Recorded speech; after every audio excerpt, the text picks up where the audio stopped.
Là, je viens d'arriver à Los Angeles, mais ce pays, c'est incroyable. Ce pays, tout est cher. Franchement, c'est pas facile.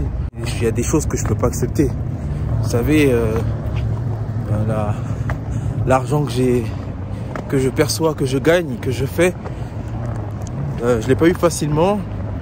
Donc, il y a des choses que je peux pas accepter, même aujourd'hui. Là, je voulais prendre un Uber et il y avait marqué 70 $ ou 30 $ pour seulement 1,7 km. À pied, ça me prend 18 minutes. Donc, j'ai décidé de marcher. À un moment donné, il faut arrêter d'abuser. Déjà là, à l'hôtel, j'ai payé presque 200 € pour une seule nuit à côté de l'aéroport. Parce que tout est cher ici. Los Angeles, je pense que c'est l'une des villes les plus chères des États-Unis. Parce que même à New York, on s'en sort un peu, mais ici, c'est compliqué. C'est incroyable. Bon, là, du coup, je vais à l'hôtel, je vais marcher et voilà. Folie. Tu m'étonnes que ce soit la ville avec le plus de sans-abri ici. Quand tu regardes le prix des logements, c'est n'importe quoi. C'est indécent. C'est indécent. Et du coup, bah, pour pallier le problème du prix assez élevé du Uber, je voulais prendre une location de voiture. Mais vous savez quoi, l'hôtel où je suis, malgré que la nuit elle soit à 200 €, bah, le parking il est à 40 $. 40 $ le parking pour la nuit, donc ça sert à rien. Donc si je dois prendre une voiture, je la prendrai demain matin. Les dépenses bêtes comme ça là, ça sert à rien. 40 $ en francs CFA, je vous laisse calculer combien ça fait. Non, ce pays là c'est trop. Vous voyez des parkings. Il y en a énormément et partout. Parce que ici, il me semble que c'est 2 ou 3 voitures par foyer, donc énormément de voitures. Deuxième jour à Los Angeles. Ce qui est incroyable ici, c'est que aux États-Unis, tout est plus simple. Tout est fait pour te faciliter les choses. Pour louer une voiture, c'est pas compliqué. Là, j'avais réservé sur internet. J'ai payé rapidement. Je suis venu au comptoir, bim bam boum, en 4-5 minutes, c'était réglé. Les clés dans ma poche. C'est vraiment simple. Tout est assez fluide. Tout est fluide dans ce pays. C'est ça qui est bien. Et donc voilà. On peut se balader sur Los Angeles. C'est une ville qui est gigantesque. Bon, moi je voulais pas prendre de voiture parce que je vais pas rester trop longtemps, mais finalement il semblerait que ce soit indispensable. Il semblerait que ce soit indispensable de prendre une voiture ici, sinon les trajets d'Uber ils sont très chers, ils sont très excessifs. Je regardais un peu de l'aéroport à Hollywood, là où tout se passe, faut compter 80 $ juste l'aller. Donc aller-retour, ça fait du 160 $. Si vous voulez aller à plusieurs endroits différents, vous pouvez monter rapidement à 250, 300 $ juste pour une journée. Alors que là, la voiture, je l'ai louée pour 79 €. C'est une Chevrolet, elle est pas mal en plus. Et voilà, c'est fluide. Voilà, c'est beaucoup plus simple que même en France. En France, pour louer une voiture, c'est compliqué. On va te demander une caution à 1500 € pour une Twingo. Enfin bref, c'est pas simple. Ici, vraiment, tout est fluide.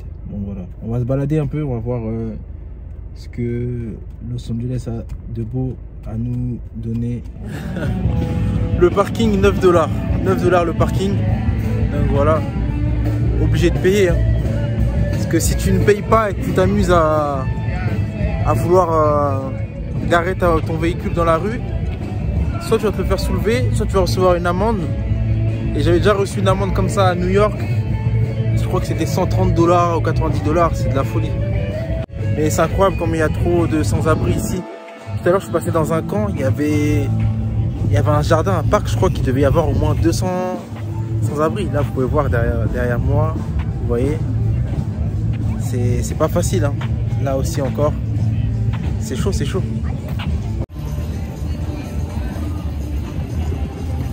Après un petit vélo.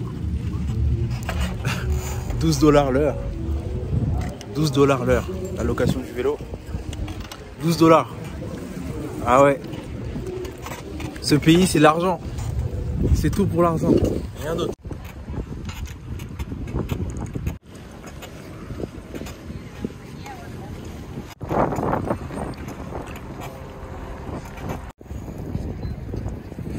Regardez, ici, là, sur la plage, plusieurs activités. Il y a des balançoires, il y a des exercices d'équilibre. Il y a un peu de tout. C'est ça. Ça, c'est des choses qu'il faut mettre en place aussi au pays. Ouais, des activités. Des activités, des balançoires, des choses comme ça, simples. Bon, après, là-bas, il y a un parc d'attractions, il y a une roue. C'est un peu plus complexe. Ça demande plus de fonds, mais clairement, ouais, c'est des choses qu'on peut mettre en place sur les plages au pays. Pour que les gens ils puissent se divertir un peu. Parce que vraiment, je trouve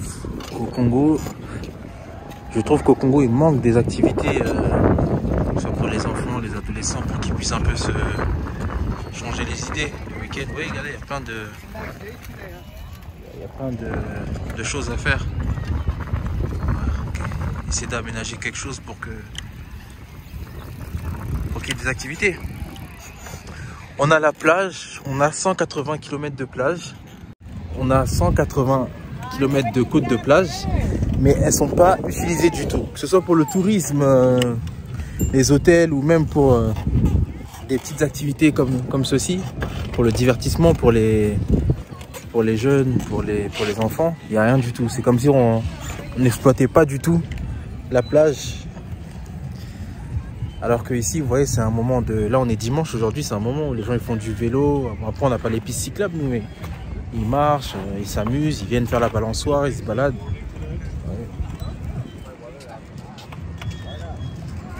Donc voilà. C'est ce qui manque. C'est ce qui manque au Congo. C'est ce qui manque, des activités, divertissement.